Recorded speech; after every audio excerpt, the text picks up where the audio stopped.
Samantala, report mula sa Kamara pagrepaso sa mga benepisyo ng PhilHealth, pinatutukan ng Kamara simula sa susunod na taon. Aris number 12, Milky Regunan kami. Manang Milky, Merry Christmas! Lakayat, Merry Christmas, Lakayat Sister L. Kailangan na sumailalim sa review ang charter ng PhilHealth para matutukan ang pagkakaloob ng tamang benepisyo sa mga miyembro nito.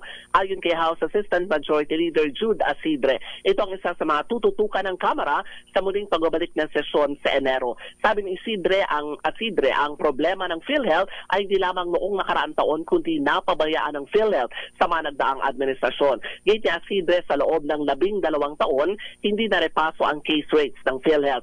At kung ano ang binabayaran sa pagkakasakit sa bawat package, yun pa rin ang binabayaran hanggang noong nakaraang taon. Dagdag pa ni Asidre, kasama ang nagdaang Duterte administration sa nabigong repasuhin ang mga benepisyo ng PhilHealth, lalo na noong kailangan ng mga benepisyo sa kasagsagan ng COVID-19 pandemic. Narito si House Assistant Majority Leader Jude Asidre. Kasi kung isipin niyo yung tinaas silang 30%, yun lang ho yung nawala na inflation adjustment. Nung hindi natin kinorek ang PhilHealth case rates in the last 12 years. Especially in the last 6 years kung kailan tayo merong public health emergency. Remember, kung gagastusin ng PhilHealth, yung fact na maraming pera ang PhilHealth, indikasyon po yun na may mali somewhere.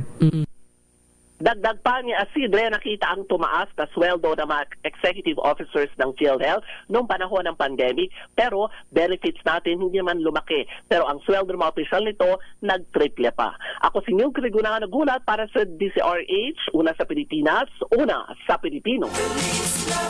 Maraming salamat, Manang Milky.